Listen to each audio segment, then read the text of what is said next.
જિલ્લા પ્રમુખ કિંજલ પટેલ।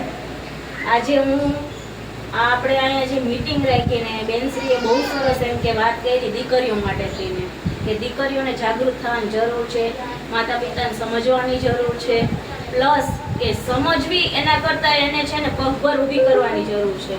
કોઈ પણ વસ્તુ છે એ તમે કોઈ પણ દીકરીને એટલી તો સ્ટેબલ કરો કે ક્યારે પણ મુસીબત આવે ને તો એ મુસીબતનો એકલી સામનો કરી શકવી જોઈએ। જેમ કે અમે જેટલી લેડીઝો છે ને કંઈક ને કંઈક કાર્ય કરે છે, કંઈક ને કંઈક પૈસા કમાય છે, કારણ કે કંઈક ઇન્કમ હશે ને તો એને કંઈ લેવું કરવું હશે ને તો કોઈ આગળ લાંબો હાથ નહીં કરવો પડે, લાંબો હાથ નહીં કરવો પડે ને તો એના સપનાઓ વધારશે, ઘટાડશે નહીં। હવે નાની વસ્તુમાં જો એને કોઈ પાસે હાથ લાંબો કરવો પડતો હોય છે ને તો એના સપના જીવી નહીં હવે। આગળ જવા માટે થઈને એને સપના, એની ઉડાન, એની બધું જે કાંઈ છે ને તે ઇન્ડિપેન્ડન્ટ હશે તો થશે। અને આજે બહુ સરસ એમ કે મને આનંદ થયો તમે બધા આવ્યા અને ભારતીય નારી એકતા સંગઠન એક એવું કાર્ય કરે છે કે હરેક આપણી આખા ગુજરાતની, આખા ઇન્ડિયાની લેડીઝો એક સાથે થઈ કોઈ પણ ક્રાઇમ થતો હોય ને તો આપણે એને રોકી શકીએ ને એટલી તાકાત છે આપણામાં। કારણ કે એકતા સંગઠન આ વસ્તુ તમે બધી જગ્યાએ જોઈ લો, ક્યાંય પણ અત્યારે ચૂંટણી હશે ને સંગઠન હશે ને તો જીત થશે।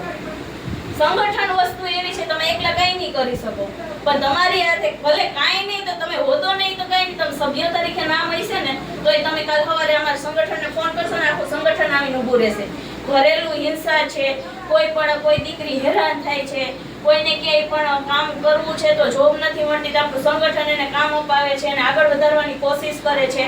આજે આપણે આ 5મો મહિનો હાલે છે, એન્ડમાં આપણે વાલ્મીકી સમાજની દીકરીઓ છીએ, જે મા બાપ વગરની દીકરીઓ છે, તો આપણા સંગઠનને આમંત્રણ આપ્યું હતું। યથાશક્તિ આપણે જે કાંઈ આવડત છે આપણી પાસે, અમે કોઈ એવા એમ કહીએ ને કે ઘરના મિલ નથી, અમે એક સામાન્ય ઘરમાં અમે ભાડે રહીએ છીએ, પણ અમારી પાસે ભગવાન અમને શક્તિ આપી કે અમે દીકરીઓ માટે અવાજ ઉઠાવી શકીએ છીએ, બોલી શકીએ છીએ અને આગળ લાવવાની કોશિશ કરી શકીએ છીએ। એક પ્રયાસ છે અમારો કે જેથી કરીને દીકરીઓ છે એ આગળ આવે અને એને કોઈને હાલની તકે આપણે બહુ આગળ જ છીએ પણ એટલી આગળ નથી, બહુ એટલે બહુ દબાયેલી છે। દુનિયાને દેખાવમાં આપણે હસી મજાક કરીએ છીએ પણ અંદરથી બહુ દબાયેલી છે। એ જ્યારે કેસ અમારી પાસે આવતા હોય, અમે એના સોલ આઉટ કરતા હોય ને એની વ્યથા સાંભળતા હોય ને ત્યારે અમને ખબર છે કે એને શું પ્રોબ્લેમ છે। એટલે આવા કાર્યોમાં અમારું સંગઠન કાર્યરત છે। તમે ક્યાંય પણ અટકો અને વધુમાં વધુ લેડીઝ આમાં જોડાય, કારણ કે આમાં આપણે લેડીઝ છે ને એ ધારે નહીં કરી શકે। કહેવાય છે ને નારી તું નારાયણ, નારી છે તો નારાયણ છે।